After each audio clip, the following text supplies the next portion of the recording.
Selamat datang di channel dakwah Islam. Jangan lupa klik like, share, dan subscribe channel ini untuk menyebarkan kebaikan lebih banyak lagi. Kiai-kiai enak sekali. Beragama itu senang, bukan beban. Kenapa? Karena kita mencintai Allah, tidak hanya takut Allah.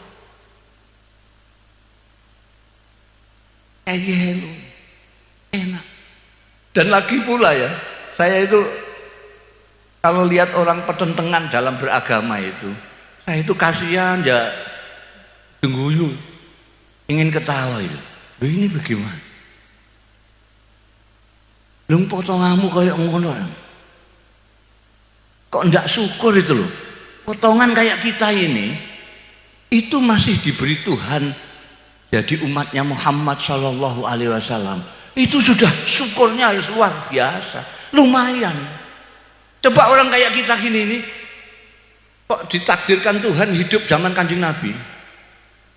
Kira-kira melok Kanjeng Nabi apa? Ikut Abu Jahal. Potongan gini-gini. Potongan mukanya sangalnya begitu. Kalau lihat orang kudu gitu. Zaman Kanjeng Nabi, saya itu pernah ngelamun. Itu saya bantah sendiri lamunan saya. Saya pernah ngelamun. Ya Allah, kalau saya itu ditakdirkan zaman Rasulullah itu enak sekali saya. Tidak usah hafal Quran. Ngapain ngapalkan Quran? Wong ada Quran berjalan. Asal saya dekat Kanjeng Nabi kan sudah. Kanjeng Nabi kan Quran berjalan. Kepengen dengan Tuhan yang baik itu bagaimana? Lihat Kanjeng Nabi. Kepengen dengan hamba Allah yang baik itu bagaimana? Lihat Kanjeng Nabi. Bagaimana baik dengan istri? Lihat Kanjeng Nabi. Bagaimana baik dengan tetangga? Enak kalau saya ditakdirkan zaman Kanjeng Nabi, enak itu. Saya tidak usah ngaji, nyawang-nyawang Kanjeng Nabi saja. Tapi akal sehat saya lalu bantah, oh dapurmu ditakdirkan hidup zaman Kanjeng Nabi. Belum tentu melok Kanjeng Nabi kamu. Jangan-jangan kamu ikut Abu Jahal, lihat potonganmu gitu. Saya terus, alhamdulillah, saya ini kok ngelamun kok keduren. Bahasa Jawanya ngelamun keduren ya. Di sini apa? Ketinggian ngelamun. Lang potongan kayak gini, kira-kira nek jejeran dengan sahabat Abu Bakar, dengan Sayyidina Ali, gitu kira-kira pantas apa enggak kira-kira? La ilaha illallah, diapurmu. Jadi kita harus bersyukur sudah hidup di akhir zaman. Kita ini hidup di akhir zaman. Wong sudah habis kiamat. Wong katanya kiamat tahun 12. Ini tahun 19, kan sudah kelewat. Jadi kita itu makhluk yang paling akhir, masih dipilih oleh Allah. Hidayatullah, hidayahnya Allah yang hakiki itu adalah hak prerogatifnya Gusti Allah. Sama dengan menteri-menteri itu hak prerogatifnya presiden. Kok kamu mangkel, cek orang mangkel, presiden menghendaki ini ya ini. Sampean mangkel tidak mangkel, orang mana ini betet ya? Hah? Betet. Ya orang betet kok melok Kanjeng Nabi, ikut Kanjeng Nabi itu kan ya agak masuk akal. Betet Pamekasan ikut Kanjeng Nabi itu ketemu pirang perkara. Gimana ya? Wong familia tidak, tetangga tidak. Tidak apa-apanya, jauh sekali. Sini Mekah itu 7 samudra. Di sini ke Madinah itu masih lewat Surabaya. Baru terbang 9 jam pakai pesawat jet. Sampai kok ikut Kanjeng Nabi itu asal usulnya gimana? Padahal ada orang yang dekat sekali, tidak ada orang yang lebih dekat daripada dia. Namanya Abdul Uzza. Orang ini dekat dengan Kanjeng Nabi luar biasa. Karena pertama dia saudaranya Sayyidina Abdullah. Sayyidina Abdullah itu ayahnya Kanjeng Nabi Muhammad sallallahu alaihi wasallam. Dia saudara kandungnya Sayyidina Abdullah, berarti pamannya Kanjeng Nabi persis. Rumahnya tetangga pet dengan Kanjeng Nabi Muhammad sallallahu alaihi wasallam. Sini Kanjeng Nabi, di situ rumahnya. Tidak hanya itu saja, orang ini Abdul Uzza besanan dengan Kanjeng Nabi Muhammad sallallahu alaihi wasallam, anak dua.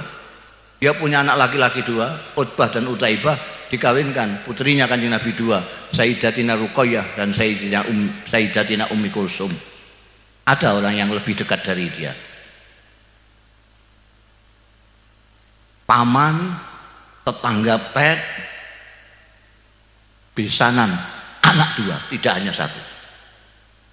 Itu ketika diajak Kanjeng Nabi untuk menyembah Allah Subhanahu wa taala, bukan hanya tidak mau, tapi mencaci maki Kanjeng Nabi. Dia mengatakan kepada Kanjeng Nabi waktu itu, "Tabban laka ya Muhammad, alihadza jama'tan." Kurang ajar kamu Muhammad, orang tua-tua kamu kumpulkan, kamu ngomongin gitu itu. Masa Tuhan enak-enak banyak kok kamu jadikan satu tok. Dia marah-marah karena dia punya Tuhan ada 200 berapa gitu. Bagaimana sampean menjelaskan? Abdul Uzza yang begitu dekat Kanjeng Nabi diajak tidak mau, bukan hanya tidak mau tapi mencaci Kanjeng Nabi. Sampean orang Pamekasan, siapa yang ngajak? Sampean ikut Kanjeng Nabi Muhammad sallallahu alaihi wasallam. Makanya kiai-kiai mengatakan nikmat yang paling besar adalah Islam, wal iman wal Islam. Karena itu hak prerogatif Gusti Allah. Abu Lahab, Abdul Uzza itu julukannya Abdul Wahab karena dia marah terus. Muslimnya merah terus. Mukanya terbakar. Makanya disebut Abu Lahab. Begitu turun ayat Tabbat yada Abu Lahab, anaknya dua laki-laki Utbah dan Utaibah dipanggil, ceraikan istri-istri kalian, kalau tidak kamu tidak aku akui anakku. Gimana ada orang begitu dekat dengan Rasulullah, begitu kerasnya menentang Rasulullah. Ada orang yang jauhnya seperti kita ini tiba-tiba ikut ke Rasulullah. Itu hak prerogatifnya Gusti. Tidak bisa Abu Lahab terus bilang, kok saya yang dekat kok enggak dihidayai Gusti. Gusti Allah itu bahasa Jakartanya maha semau gue. Kaunuhu muridan, maha berkehendak. Ini yang kita harus syukur.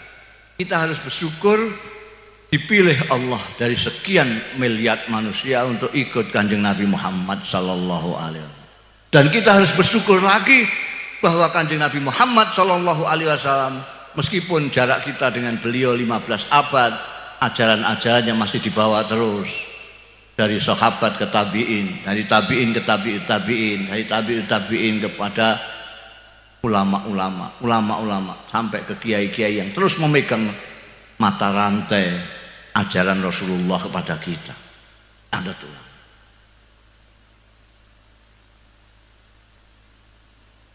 Dan saya sudah keliling. Saya sudah ke Amerika, ke Eropa, ke Timur Tengah, ke Jepang, ke Taiwan, ke Korea. Tidak ada yang otentik Islamnya seperti Nahdlatul Ulama.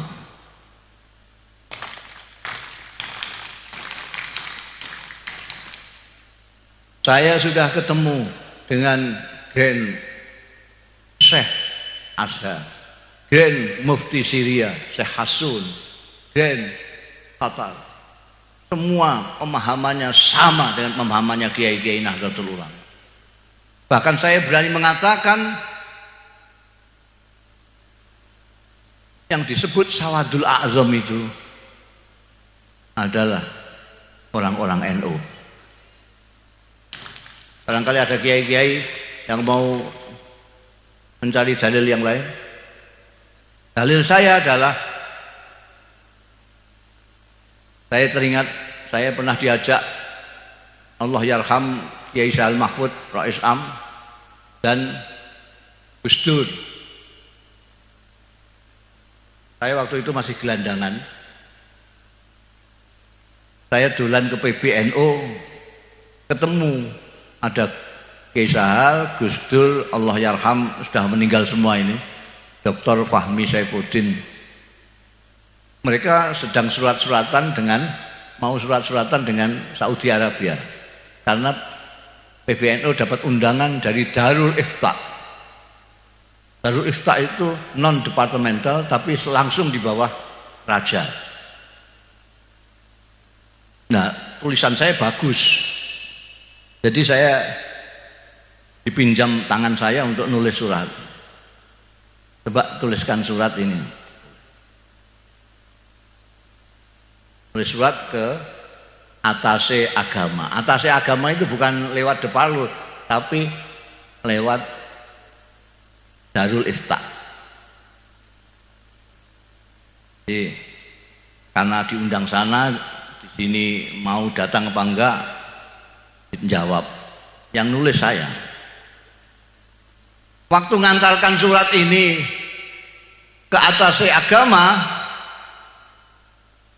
dicatat sama atasnya itu. Ini dari siapa ini? Kiai siapa? Kiai Sahal Mahfud, Muhammad Ahmad Sahal Mahfud Rais. Ini Abdurrahman Wahid, wakil ketua umum Rais Tanfiziyah. Ini Dr. Fahmi Saifuddin, wakil ketua Tanfiziyah. Nah, saya ikut ditunjuk, padahal saya cuma nulis, tukang nulis tok. Ditunjuk kan bingung semua orang. Nah, ini siapa? Mustafa Bisri. Apa ini? Gus Dur itu akalnya akeh. Ini juru bicara. Loh, mereka itu semua bisa ngomong kok. Bahasa Arab ya lebih fasih dari saya. Kok saya diangkat juru bicara? Saking pinternya ben saya katut mangkat itu aja. Betul katut mangkat di sana. Cepatnya cerita terus ditemui oleh Rais Darul Ifta, Rajane Wahabi, Abdullah bin Bas. Nemuin tamu-tamu itu dari mana-mana, ditemuin semua. Tinggal kita delegasi dari NU nggak ditemuin. Beliau langsung masuk ke peristirahatan. Saya sudah seuzon, loh kok kita kok nggak dipanggil sendiri? Tahu-tahu ada utusannya bisikin kita. Syekh bin Bas berkenan menerima di ruang istirahat beliau. Jadi Syekh bin Bas istirahat gini ini, kita di depan ngomong, tanya-tanya. Yang pertama kali ditanyakan itu orang NU, kamu itu anggotanya berapa? Gak ada yang jawab. Lah saya didudul sama Dr. Fahmi, juru bicaranya. Ya saya terus ngomong, 50 miliar ya Syekh. Waktu itu saya karang 50 juta Syekh. Dia itu dari begini terus jenggel 50 miliar. Begitu dia kaget, saya terus seneng saya. Saya tambahi, wa yumkin aksar min zalik ya Syekh.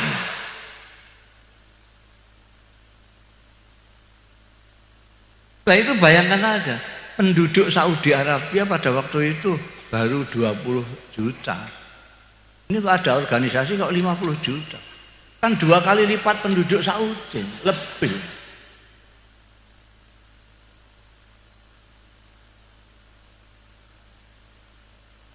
Ketika ditanya, itu yang biayai siapa? Tidak ada, sampai juru bicaranya pun tidak bisa jawab ini.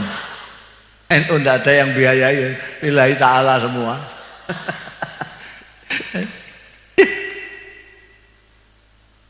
Ternyata menurut survei terakhir, NU sekarang ini 80 juta.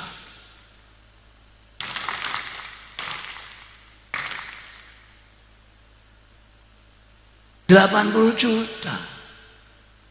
Jadi itu bisa 4 kali penduduk Australia. Jadi Islam yang paling banyak, yang mayoritas di dunia ini adalah NU. Apa salah kalau saya mengatakan ini Sawadul Azam? Di Mekah itu meskipun misalnya 100% umat Islam, itu cuma berapa? 20 juta. Hayya 'alal falah.